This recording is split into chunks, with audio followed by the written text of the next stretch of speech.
Hello everyone, very good afternoon to all of you.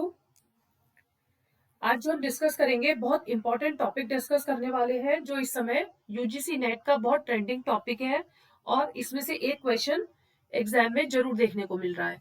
तो इसलिए अगर आपने आज की ये वीडियो देख ली, स्किप नहीं करनी है, पूरी वीडियो देखनी है। अगर आपने आज ये टॉपिक क्लियर कर लिया तो आपका मान के चलिए एक क्वेश्चन 2 नंबर आपके इस वीडियो के थ्रू पक्के हो जाते हैं, क्योंकि ये बहुत ज्यादा इंपॉर्टेंट टॉपिक है। तो जिसमें कि यूजीसी नेट अभी पिछले कुछ टाइम से इस टॉपिक से क्वेश्चन बहुत ज्यादा पूछ रहा है। तो what is the meaning of connotation and denotation और इंटेंशन एंड एक्सटेंशन, सबसे पहले हम ये सब चीजें क्लियर करेंगे। देखिए, कनोटेशन एंड डेनोटेशन, कनोटेशन को ही हम इंटेंशन बोलते हैं और डेनोटेशन को हम एक्सटेंशन बोलते हैं। अब इसका पहले हम मीनिंग समझ लेते हैं, उसके बाद में हम इससे रिलेटेड क्वेश्चन एग्जाम में कैसे पूछे जाते हैं वो हम डिस्कस करेंगे। Connotation. Connotation refers to the additional meanings or feelings that a word carries beyond its literal definition. These meanings can be positive, negative, or neutral and are influenced by cultural, emotional, or personal associations. ये तो हुई proper words के through definition. अब इसको हम समझेंगे कि इसमें क्या कहा गया है। देखिए, एक वर्ड होता है हमारे पास कनोटेशन, एक वर्ड होता है हमारे पास डेनोटेशन। इसी तरीके से डेनोटेशन भी एक बार पढ़ लेते हैं। डेनोटेशन का मीनिंग होता है डिक्शनरी डेफिनेशन। अब आपको इन दोनों में डिफरेंस मैं आपको बताती हूँ एक एग्जाम्पल के थ्रू। जैसे कि हम होम, ठीक है, होम हमने लिया। अब अगर हम होम का मीनिंग डिक्शनरी में देखेंगे तो डिक्शनरी में ऐसा कुछ आएगा, लाइक इंग्लिश की डिक्शनरी या हिंदी की डिक्शनरी में प्रॉपर वर्ड्स में आपको इसका मीनिंग दिया गया होगा कि जहां हम रहते हैं उस जगह को घर कहते हैं, ठीक है। तो ये हुआ एक डिक्शनरी मीनिंग। पर्टिकुलर किसी वर्ड का डिक्शनरी मीनिंग जब हम डिस्क्राइब करते हैं डिक्शनरी के शब्दों में तो वो हुआ डेनोटेशन। बट अगर अभी हम यहाँ होम में हम जैसे नंबर प्लेट हमने लगाई तो हम क्या लिखवा लेते हैं कई बार, होम स्वीट होम, ठीक है। तो ये हमारी फीलिंग्स हुई। या हम लिखवा लेते हैं घर एक मंदिर, ठीक है।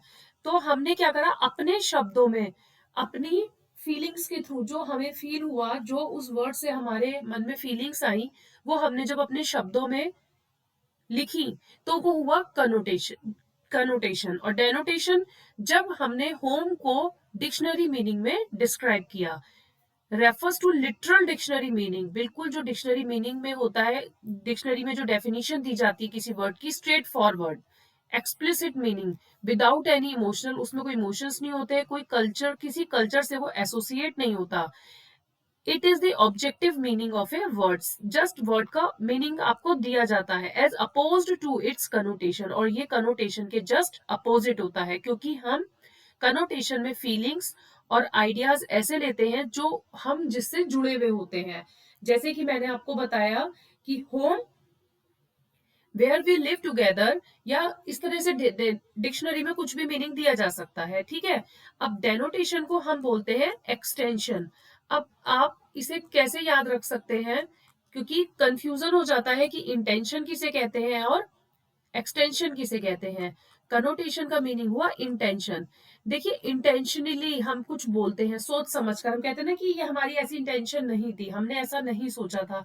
तो आप उससे कनेक्ट करके ये याद रख सकते हैं कि कनोटेशन में हम अपनी फीलिंग्स को जाहिर करते हैं, चाहे वो उसका मीनिंग फिर पॉजिटिव हो, नेगेटिव हो, या फिर न्यूट्रल हो, या फिर वो किसी कल्चर से या इमोशनली या फिर पर्सनल एसोसिएट हो।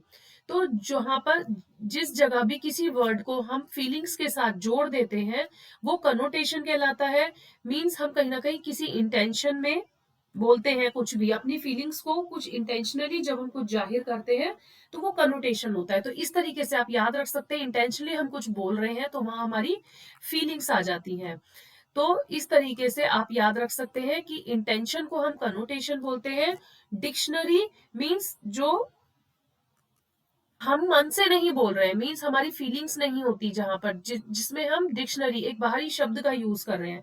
तो उस तरीके से आप डेनोटेशन को याद रख सकते हैं। एक्सटेंशन, एक्सटर्नल किसे बोलते हैं, बाहर, हमने भी यहाँ क्या कहा कि डिक्शनरी मीनिंग, एक शब्द का एक मीनिंग है बाहरी तौर पर, हम इंटेंशनली कुछ नहीं बोल रहे हैं। तो इस तरीके से सबसे पहले तो आपको यही पता होना चाहिए कि इंटेंशन और एक्सटेंशन को हम कनोटेशन और डेनोटेशन कैसे बोलते हैं।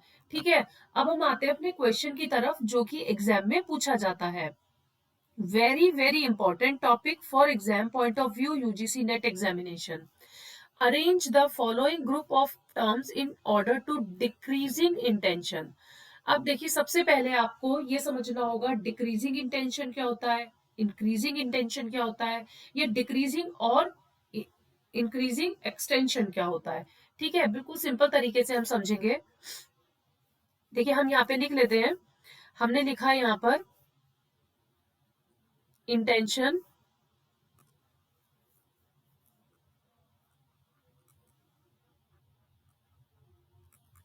इंटेंशन क्या होगा, या तो इंक्रीजिंग होगा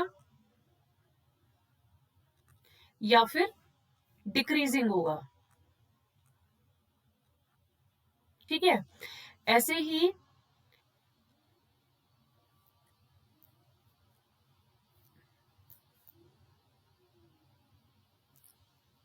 एक्सटेंशन होगा आपका,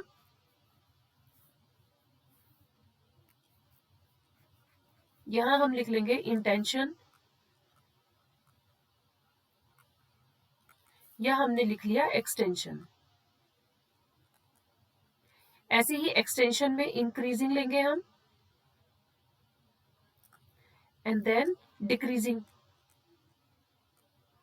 ठीक है, अब देखिए पहले क्वेश्चन में जाते हैं। क्वेश्चन में आपसे क्या पूछा जा रहा है, डिक्रीजिंग इंटेंशन मीन्स आपसे क्या पूछा जा रहा है, डिक्रीजिंग इंटेंशन। ठीक है, अब यहां पर हम नैरो टू ब्रॉड और ब्रॉड टू नैरो का कॉन्सेप्ट पढ़ते हैं।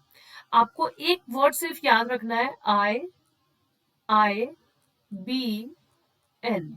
ठीक है, आई बी एन कैसे, इंक्रीजिंग और इंटेंशन में हम क्या लेते हैं, बी एन मीन्स हम जाते हैं broad to narrow. Here B stand for broad and N stands for narrow. ठीक है, अब डिक्रीजिंग में इसका जस्ट अपोजिट हो जाता है, हम लेते हैं नैरो टू ब्रॉड। ठीक है, अब इंटेंशन इंक्रीजिंग भी समझ में आ गया आपको, इंटेंशन डिक्रीजिंग भी समझ में आ गया। अब एक्सटेंशन का जो इंक्रीजिंग होता है वो इंटेंशन की इंक्रीजिंग के जस्ट अपोजिट होता है। मींस अगर यहाँ ब्रॉड टू नैरो है तो यहाँ हम नैरो टू ब्रॉड लेंगे, और डिक्रीजिंग में क्या हो जाएगा, यहाँ नैरो टू ब्रॉड था, यहाँ ब्रॉड टू नैरो हो जाएगा। ठीक है, तो आपको सिर्फ क्या याद रखना है, मेन की पॉइंट इसका है आई बी एन। ठीक है, तो आई बी एन अगर आपने लर्न कर लिया है, आपको याद हो गया है, तो आप इसको कंप्लीट कर सकते हैं। अब देखिए क्वेश्चन पे जाते हैं। क्वेश्चन पे ये कहा जा रहा है कि आपको डिक्रीजिंग इंटेंशन बताना है। डिक्रीजिंग इंटेंशन कहा जाता है नैरो टू ब्रॉड में। ठीक है, नैरो टू ब्रॉड में। तो नैरो टू ब्रॉड का मीनिंग क्या होता है, नैरो मीन्स छोटा और ब्रॉड मीन्स बड़ा। ठीक है, तो N for narrow, B for broad, छोटे से बड़े की तरफ जाएंगे। तो अब आप इसमें देखिए कि जो सबसे छोटा है, ब्रॉड जो सबसे बड़ा है, सबसे बड़ा तो टाइगर, मैमल, एनिमल और फेलाइन, ये सब जितने भी सब एनिमल के अंदर आएंगे, तो एनिमल अपने आप में बहुत ब्रॉड टर्म है। तो इट मीन सबसे लास्ट में क्या आएगा, सी। तो सी दिस वन, तो हमने यहां लिख लिया सी। ठीक है, अब इसके बाद में सबसे पहले क्या आएगा, टाइगर, ए। टाइगर सबसे छोटा है, इसमें सबसे नैरो है। टाइगर के अंदर फेलाइन, टाइगर मेल फीमेल दोनों होंगे, तो हम फिर लेंगे फेलाइन, और वो फेलाइन में क्या होंगे, मैमल। तो ए डी बी सी, तो इस तरीके से ये बन गया आपका ऑप्शन 4। तो ये तो हमने पढ़ा डिक्रीजिंग इंटेंशन। अगर यहाँ पे क्वेश्चन में होता इंक्रीजिंग एक्सटेंशन, ठीक है, या इंक्रीजिंग इंटेंशन, इंक्रीजिंग एक्सटेंशन, तो इंक्रीजिंग एक्सटेंशन में देखिए हमने क्या पढ़ा था, इंक्रीजिंग इंटेंशन में हमने पढ़ा था ब्रॉड टू नैरो। ठीक है, तो ब्रॉड टू नैरो इसका क्या हो जाएगा, जस्ट अपोजिट हो जाएगा, सी बी डी ए। हम उसमें क्या पढ़ते हैं, इंक्रीजिंग इंटेंशन में ब्रॉड टू नैरो, सबसे ब्रॉड क्या है यहाँ पर, एनिमल, देन उसके बाद में मैमल, मैमल के बाद में फेलाइन एंड देन टाइगर।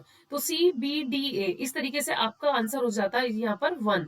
अब बच्चे यही गलती करके आते हैं कि कई बार वो ब्रॉड टू नैरो और नैरो टू ब्रॉड में कंफ्यूजन हो जाती है उन्हें, या फिर इंटेंशन और एक्सटेंशन में कंफ्यूजन हो जाती है। अब क्वेश्चन इस तरीके से भी आ सकता था, जैसे कि यहाँ पर लिखा है क्वेश्चन में डिक्रीजिंग इंटेंशन। अब यहाँ पर इंटेंशन की जगह मैंने आपको क्या बताया था, हम क्या यूज कर सकते हैं, कनोटेशन, क्योंकि आप कह रहे होगे कनोटेशन डेनोटेशन का हमने मीनिंग पढ़ा, तो यहाँ पे तो हमने कहीं यूज ही नहीं करा। तो आपको डिक्रीजिंग कनोटेशन भी कह सकते थे और डिक्रीजिंग इंटेंशन भी कह सकते थे। इसी तरीके से हम जब एक्सटेंशन की भी बात करेंगे तो एक्सटेंशन के क्वेश्चंस को भी इसी तरीके से हम सॉल्व करेंगे। अगर यहाँ पर होता है इंक्रीजिंग एक्सटेंशन, इंक्रीजिंग एक्सटेंशन, तो इंक्रीजिंग एक्सटेंशन में हम क्या लेते हैं, नैरो टू ब्रॉड। तो नैरो टू ब्रॉड में सेम वही आंसर आ जाता आपका ADBC। ठीक है, तो एक बार मैं आपको फिर से इसका एक कंक्लूजन बता देती हूँ कि हमने क्या करा। सबसे पहले हमने इंटेंशन और एक्सटेंशन, ये लिस्ट आपको बना लेनी है एग्जाम में, सिर्फ हार्डली 2 मिनट्स आपको लगेंगे। इंटेंशन, एक्सटेंशन, फिर इंक्रीजिंग डिक्रीजिंग ले लेंगे यहाँ ऐसे ही, एक्सटेंशन का हम इंक्रीजिंग और डिक्रीजिंग ले लेंगे। उसके बाद में आपको सिर्फ एक वर्ड याद रखना है, IIBN, इसका आप कोई भी निमोनिक करके याद रख सकते हैं। ठीक है, तो IIBN का मीनिंग क्या है कि इंक्रीजिंग इंटेंशन से शुरू होके हम ब्रॉड टू नैरो में जाएंगे। और ब्रॉड टू नैरो का मीनिंग क्या है, क्वेश्चन में कोई भी चीज ऐसी दी जाएगी तो उसमें जो सबसे बड़ा सबसे ब्रॉड है, जैसे कि एक एग्जांपल और मैं आपको बताती हूँ। हम जैसे घर बना रहे हैं, पहले आप घर बनाएंगे, फिर घर में पार्ट्स करेंगे, उसके बेडरूम होगा, ड्राइंग रूम होगा, आपका लिविंग एरिया होगा, आपकी किचन होगी। ठीक है, तो इस तरीके से आपने क्या करा, घर के अंदर उसके पार्टीशंस करे, फिर उसके बाद में कि आपके ड्राइंग रूम में आपको क्या क्या रखना है, आपको किचन में क्या क्या रखना है। किचन में जैसे सबसे पहले हमने गैस स्टोव रखा, सिलेंडर रखा, उसके बाद में आप कंटेनर्स रखेंगे, कंटेनर्स में आपको क्या सामान रखना है। तो आप पहले होम पे गए, फिर किचन पे आए, किचन से आप फिर आपने ब्रॉड और थोड़ी बड़ी बड़ी चीजें ली, cylinder like stove, gas stove, फिर आप कंटेनर्स पर आए, देन कंटेनर से फिर आप उसके अंदर आपको क्या सामान रखना है, तो आप बहुत नैरो होते चले गए। ठीक है, तो बड़े से छोटे की तरफ हम आ रहे हैं, ब्रॉड टू नैरो हम जा रहे हैं, तो वो होता है आपका इंक्रीजिंग इंटेंशन। अगर आपने ये करेक्ट कर लिया ब्रॉड टू नैरो कि इंक्रीजिंग इंटेंशन का मतलब होता है हमें ब्रॉड टू नैरो जाना है, तो डिक्रीजिंग उसका अपोजिट हो जाता है। अब आते हैं हम एक्सटेंशन में, तो एक्सटेंशन जो होता है वो इंटेंशन इंक्रीजिंग का अपोजिट होता है। यहाँ ब्रॉड टू नैरो है तो यहाँ इंक्रीजिंग में नैरो टू ब्रॉड हो जाएगा, और डिक्रीजिंग में यहाँ नैरो टू ब्रॉड है तो यहाँ ब्रॉड टू नैरो हो जाएगा। ठीक है, तो इस तरीके से इन क्वेश्चन को हम एग्जाम में सॉल्व कर सकते हैं। अगर आप चाहते हैं इससे रिलेटेड मैं और कुछ क्वेश्चंस आप लोगों के लिए लेकर आऊं, तो प्लीज मुझे कमेंट करके बताइएगा कि आपको इससे रिलेटेड और क्वेश्चंस चाहिए। मैंने एक क्वेश्चन के थ्रू आपको पूरा टॉपिक समझाने की कोशिश करी है। कनोटेशन का, डेनोटेशन का मीनिंग आपको पता होना चाहिए। Denotation is a dictionary meaning and connotation it's your feeling. ठीक है, और कैसे हम इस क्वेश्चन को डिक्रीजिंग और इंक्रीजिंग में लेकर सॉल्व करते हैं, ये भी मैंने आपको क्लियर कर दिया। आई होप आपको समझ में आया होगा।